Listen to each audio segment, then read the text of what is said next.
Hi, we are going to informally discuss the introduction to professional documents. So professional documents being resumes, reference sheets, and thank you letters. As a candidate looking for a job, so if you apply to a job because you're trying to find a job, you want to make some money, you're starting your career, you are considered the candidate. Okay, that's how businesses or hiring people refer to the individuals that are trying to get the job. So if you are applying for a job and then hoping to get an interview, you are considered a candidate. Another place you might have heard this word is like presidential candidate. It means that it's someone who's hoping to become president or running for president. So you would be a job candidate. So the candidate submits an application, and these used to be by hand. So you used to have to drive to the place and fill it out and turn it in to someone at the front desk or the manager or whatever type of job you're looking into. But now most of them are online, and my personal experience was sort of like right in the middle, where when I was looking for a job, I would show up to a place to fill it out on paper, and they would say, oh no, we don't have paper copies, you need to go online to our website. And then I've also gone online to fill out a job application before and found out that I needed to drive to the location to fill out a paper copy. So in most cases it's online, but it's just good to double check or call if you have a question. So after you submit an application, and the application is just very basic, it's just very basic information, and sometimes it feels very repetitive to what's already on your resume. But we're going to get into the parts of a resume here in a couple minutes. But overall, let's pretend you have applied for a job and you are now the candidate and they've called you back for an interview. So now you're going to take your briefcase or your portfolio folder with your resume, your references, and a thank you letter. Those are the three core documents that you need to know about at this age. You could create a portfolio of your work and the different things that you've accomplished with different jobs, but early on in the game you probably won't have a portfolio, especially for like a part-time job. That's more career level type stuff. So you, the candidate, take these three documents, and you said, a what? A resume. Resume, that's what those little marks are for, so that it doesn't look like the word resume, as if you are resuming an activity. So this is sort of the pronunciation if you wrote it out phonetically. You can also watch this French guy pronounce it correctly as well, but it is called a resume, not a resume. Okay, just want to get that cleared up now. So you're going to take your resume, thank you letter, and reference sheet to the interview. When you get to the interview, you will likely sit across the table or in a smaller room, a conference room somewhere, and you'll probably have a one-on-one interview. There's other interview formats, but the most traditional is the one-on-one, where you, the candidate, answers questions from the interviewer. And the interviewer is someone who is looking to hire someone for their organization, company, or job.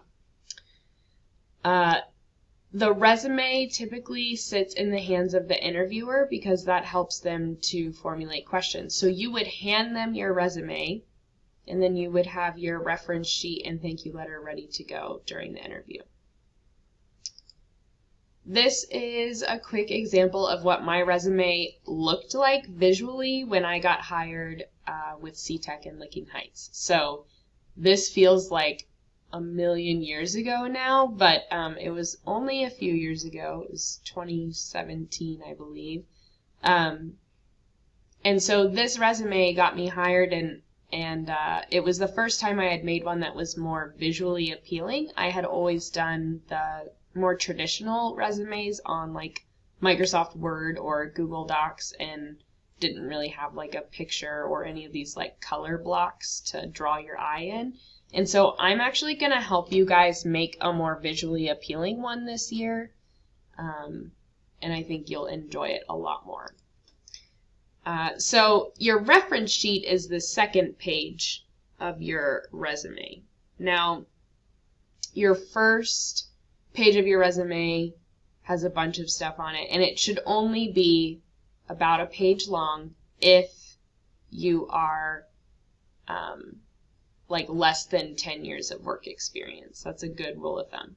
The second page would be your reference sheet, and your reference sheet is people who can vouch for you. So someone who has seen you in the workplace and can say good things about the way that you work, your work habits, the way that you get along with people, the way that you accomplish tasks or meet deadlines, all of those things you want someone else to be able to tell the hiring team about you.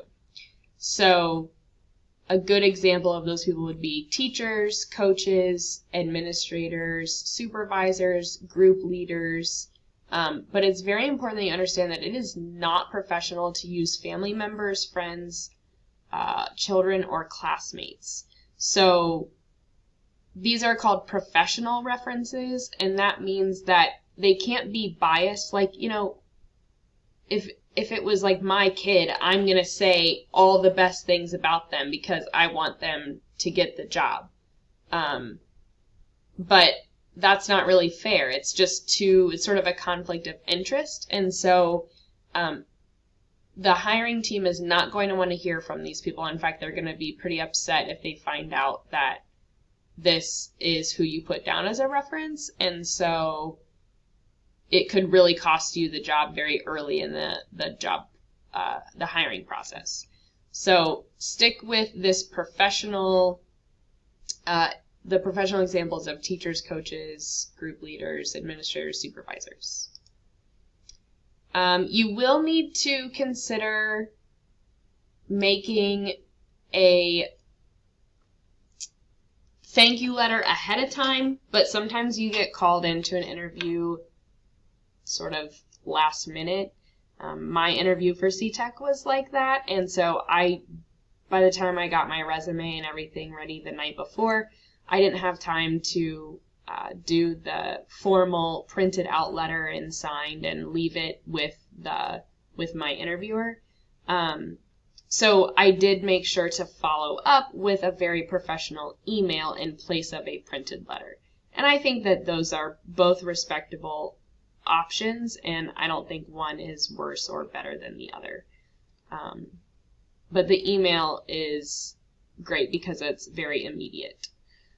So just keep that in mind, that you're trying to be polite, and that you're thanking the interviewer for their time, and you're trying to highlight maybe the reason why you want the job or why you think you're a really great candidate.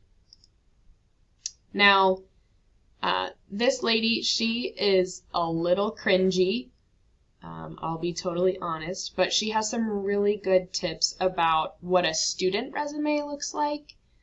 You typically have to make a resume for college applications, but even if you're not going to go straight to college out of high school, like when we talk about our 3 E's, even if you're not going to enroll into college, but maybe you want to seek employment right away, or maybe you want to apply to CTEC in high school, a resume is very important. So it is going to look different when you're a student, because being a student is your professional job at this age, and as a high schooler and as a college student. So everyone is aware of that. That's very common. And so, you know, for me now with 7 years of experience in teaching, my resume is going to look quite different than yours, or even different from someone who just finished their college degree. But she has, if you watch this video, she has a very great set of I guess, tips and things to remember and what people are looking for at your age level. So why don't you pause this video for a second and actually go to the slides and watch this video for me. And I'll be here when you get back. Now we need to talk about the parts of a student resume that she just sort of highlighted. So you're going to do your contact info. You do not need to do your physical address where you live. It's most important that you would have your name, oh, I forgot one, phone number, email address, and a professional photo of yourself. And we'll talk about that in detail later, but that would be something like a school picture. No Snapchat selfies, no goofy poses, like very professional and potentially boring. Education section would just be the name of the school that you're in, class of whatever, and your GPA, your grade point average. And I will teach you how to look up your GPA using Progress Book. Soft skills. There's some great examples in this video, so go ahead and pause again and check out that video. Okay, now that you know about soft skills and that they're needed for every job, like ever, the next part that should be on your resume would be like interests, especially at your age, because these interests are typically what inspire your job choices in the future. Responsibilities, so although you might not get paid for going to a job every day, you're still building responsibility through chores, parent expectations, or maybe you help family. And some students even have to help their parents with a business that their parents run. So while that's not official paid work, even if they give you money because it's your parents, that's still really good experience that helps shape the professional that you will be. Extracurriculars, that's sports clubs, hobby classes, anything that you do that builds skills, you can definitely include. Paid work is age-appropriate jobs not paid by family members. So babysitting, not for family, yard work, not for family, and a summer or after-school job. Maybe some of you have already worked at an actual business, maybe somewhere on Broad Street or in Pataskala or whatever. You're different ages in middle school, and once you're 14, you can technically work. So I have had a couple of students who have already worked over the summer before. So volunteer work would be charity events or other work completed without any payment, just to help others or be kind. So sometimes if you volunteered to help with like some sort of like running an event, like people run 5Ks, a lot of times those are volunteer based, cancer awareness events, working at like the food pantry or the soup kitchen. Some people pack like Thanksgiving boxes to give away. Churches a lot of times have big events like this where you can volunteer to help others. So those are very important, and they help to show that you do think outside of yourself and that you have a natural work ethic. And then awards.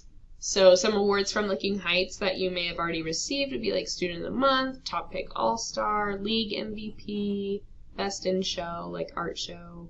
Some of you might be in 4-H and won some awards there. I'm trying to think what else there could be.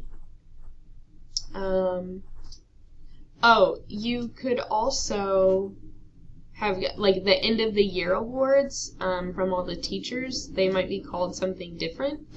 But, ooh, that just scared me big time. They might be called something different, but you can just type in the name of the award, and you just have to make sure you know, like, what month and year you got the award. So, alright, so those are some things that I want you to be thinking about, because when I ask you to write a resume here in the very near future, these are the things you're going to have to write on it. So, it's good to start thinking now. And asking questions. If you can't remember something, ask teachers or parents if you're trying to remember something that you did in your life. Finding your GPA is actually not that difficult. You can go to Progress Book, click on the report card button, and you'll click on your most recent report card. GPA is not calculated during interim,s, so you have to click on the most recent report card. And you do the most recent one because that is the most honest picture of your grades as a student at the current state. If you did super well in 5th grade, that's fantastic, but if you're in 8th grade now, your 5th grade grades aren't going to help prove how you're doing in 8th grade. So, your most current report card. And then GPA stands for grade point average, and an A+ is a 4.0, so that's the highest that you can get. If you're in honors classes, sometimes your GPA turns into like a 4.1 or higher. But a 4.0 is like a 100%. And if you, I'm going to have to move myself here. If you have anything above a 2.0, I think that's totally fine to put that on your resume and draw attention to it. But if you have below a 2.0, because a C is considered passing and that you understand, and then a B is even better, and an A is like you've mastered the skills in the course. A C and a C minus and a D and an F, you don't want to draw attention to those, and it's okay if you've had these grades before, but you need to figure out a way to positively, I guess, bring that into the conversation on your resume. So you could write, instead of the GPA and writing your actual GPA, if it's this low, you can just say, a goal that I have set for myself is to work hard, stay focused to improve my grades. That's a positive way to admit that your grades are not the best. And then overall, if you don't have access to progress books somehow still and you can't find your GPA, make sure you leave a private comment on Google Classroom and I can help you figure that out. Okay, so now, resume writing expectations. 100% honest. It should be pleasant to look at, and we talked about making a visually appealing resume, which I'm going to help you with. Clear and concise, bullet points, short sentences when possible. You're not really writing any paragraphs. It's more of a list format with some details here and there. Perfect spelling. With such a short document, it is expected that a professional has perfect spelling. So if you have mistakes, then that's going to look bad to the person that you applied to get the job for, because they're going to feel like maybe you didn't take the time for a one-page document to make sure that it was perfect. And so it kind of like is a representation of your abilities and your character and your responsibilities. So just make sure you really take your time on that. It should stay organized, appropriate professional photos or imagery, nothing social media-esque or, too kiddish or whatever. But the ultimate thing to remember is that first impressions can land you the job or lose you the job. So your resume is basically a first impression on paper, and you have complete control over it. So we're going to work really hard the next week or so on making a really strong resume for you so that you can update your resume as you go instead of starting from scratch. You might need a resume in the very near future to apply to C-Tech or to apply for a summer job. Maybe you want to go to a specialized camp, like a summer camp. Any of those things, a lot of times they're going to ask you for a resume. And if you get really good at writing it now, then you won't even sweat it when you're an adult and you have to have your resume ready to go. So we're going to do it together, and I promise if you follow along with the advice that I give you, you're going to have an awesome resume by the end of this.